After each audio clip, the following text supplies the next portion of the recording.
In this town, there's no off-season. The news never stops, and neither do we. It's always game day in Cleveland with Andy Baskin and Daryl Ryder.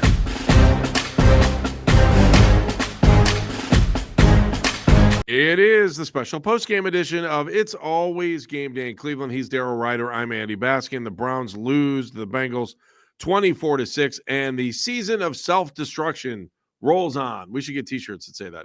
Season of self-destruction. You put all the cities that they played in but you can't put the one win on the road. So, Daryl, your immediate reaction to today's game? Yeah, I guess we got to come up with we can't say season of misery because we got like 20 others to pick from. Yeah, this is self-destruction. So, I think we learned all we needed to know about Dorian Thompson-Robinson as a quarterback. Going up against one of the worst pass defenses in the league, he can't see squat down the field. 0 net passing yards at halftime.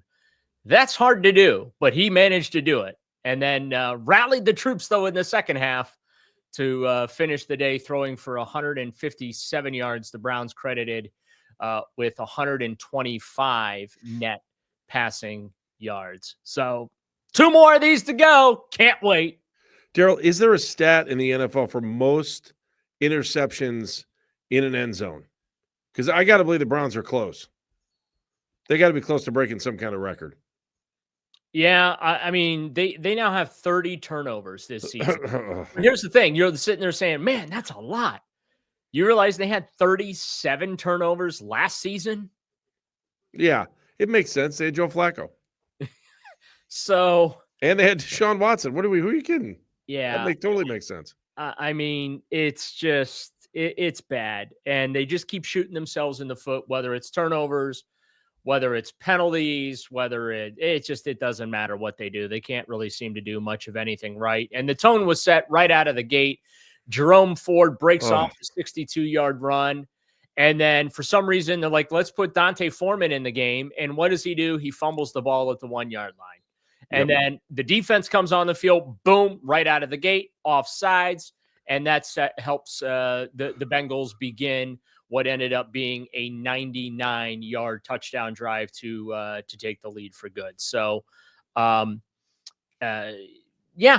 kind of how the day went. And with the extra point, they never looked back. Yeah.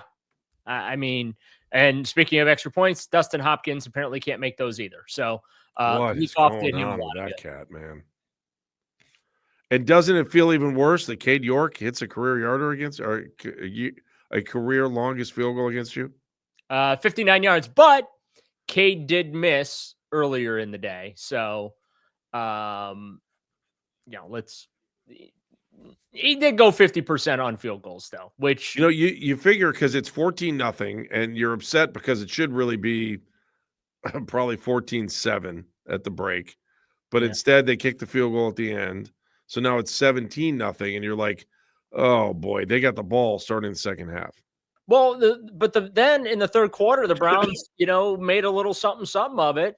Mm-hmm. It's a 17-6 game, but then the Browns are in the red zone again, and then you get Jordan Akins called for holding. That takes the touchdown run from DTR off the board, and then you had another hold. Crash get called for a questionable holding, but it got called. Doesn't matter. Got called, and now all of a sudden you're pushed back to the 22-yard line, and he ends up throwing the interception in the end zone on third down after he was able to get them back inside the 10 at about the 7-yard line. But for me, that's right there. The game was over. Like as soon as he threw that pick, that was the ball game, because had they been able to score, now it's a 17-12 or 17-13 game. Or 17-14 if they, opted to chase the points there and go for 2, right? And you're right in it, despite just playing awful, especially there in the first half. But he threw the interception, and, pretty much that was that. Then he tried to fit another into a tight window with David Njoku, and that gets picked off. So it's much of the same. There's not a whole lot of good things to talk about. I mean, other than Jerome Ford scoring his third touchdown of the season, Myles Garrett Over 100. Over 100 sacks now. And I got to read this because there's so many milestones that accompany this. He's the youngest player in NFL history to surpass 100 career sacks. Okay. He turns 29 later this week.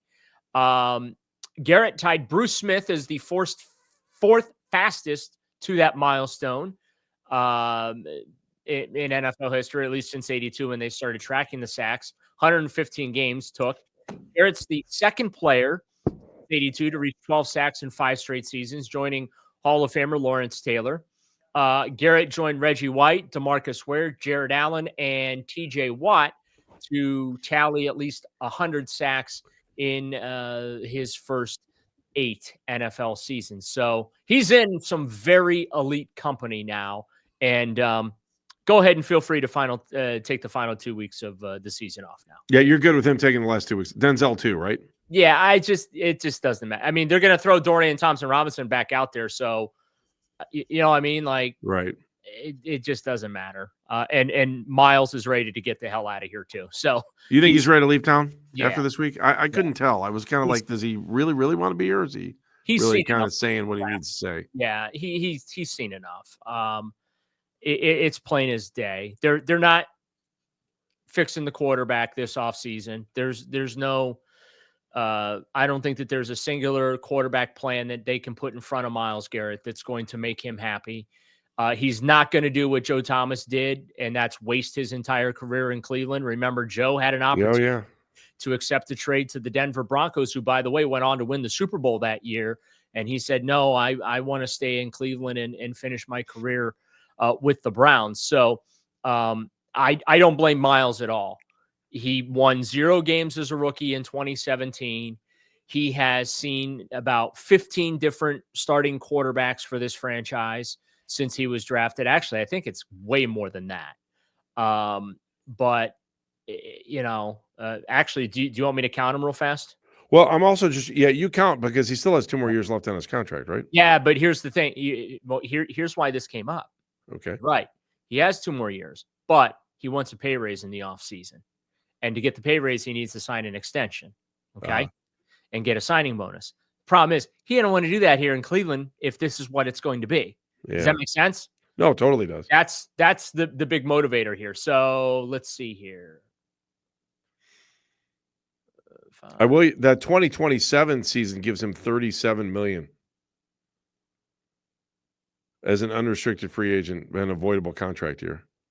I was right. It's 15 quarterbacks for Myles. That's insane. Yeah, it is. And why would you stay here, Andy? Let me ask you that. Let me turn it around. After what you watch, there's only one reason I would stay. Okay. They've got to make a move of quarterback. If they made a move of quarterback, I would think about it because the team really is like self-destruction, right? And they don't have a quarterback that can cover up the zits, right? The ugly zits are there, and you can't cover those up. So all you can do is try to get rid of them, and then if your skin gets clear, then all of a sudden Myles is in. I don't know how they do it, though. That's the problem. There's just no way to cover it up. Yeah, I don't think. Again, Kirk Cousins is not the solution. No, unless they come up with some nuclear-powered Clearasil, we're in trouble. Yeah, it's not Dorian Thompson-Robinson. Notice he didn't even bother to mention Deshaun Watson's name. And you know what I mean? And so, yeah, there's just maybe Bailey Zappi is the answer. Oh, good God. Well, I don't know. Do you want to see him now? I kind of do. I do. Yeah. Because here's what I'm saying. Okay. So Dorian Thompson-Robinson, Daryl, to me, is the hybrid of the 2 other quarterbacks we have this year, right? Jameis Winston wants to throw picks into the end zone. We got that today. And Deshaun Watson wants to try to spin out like a tornado in the pocket when sometimes he doesn't. And guess what? We saw that today too. Now, am I being critical of a guy that's has 4 career starts and 4 career starts and 3 he's had time to prep for. And his career starts all look the same. He looks like crap. Yeah, they all do look the same. He can't read a defense to save his life, right? Right. He might know the playbook, but he can't read a defense. Well, he also knows what the coach wants to hear too. So well, there's that element too. Yeah.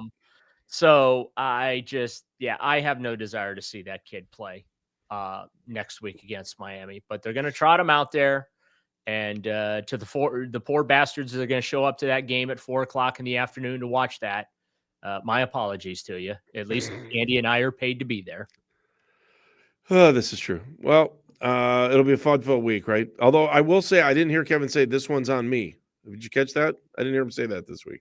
Yeah, well, it's not on him. Like, what's he supposed to do at this point, right?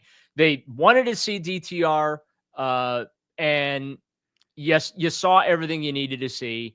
Joe Burrow threw 3 more touchdowns. I think it's the 7th straight week that he's done that, which is some sort of record. Yep.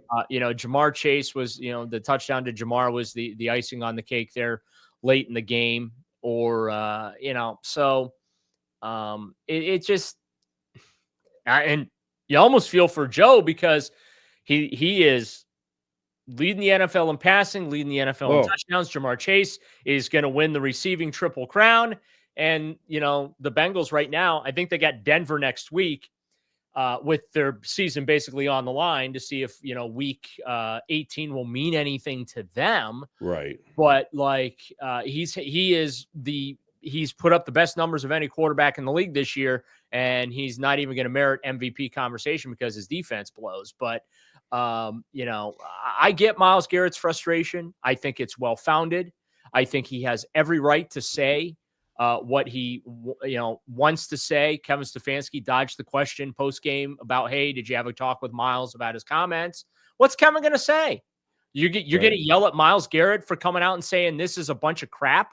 The organization's a joke. We have no quarterback. Why am I going to waste my career here? I'm going to be 29 years old. I want to win. And if you guys aren't going to do it, get me the hell off this boat.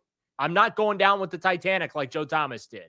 And I have no problems with Myles Garrett doing that because he even said, my preference is to remain loyal and finish my career here. But I am not going to do it at the expense of the inability to compete. This is not a competitive team, Andy. They are 1-11. They've played 11 games this year where they have failed to score 19 points. They are 1-11 when scoring 18 or fewer points. And guess what?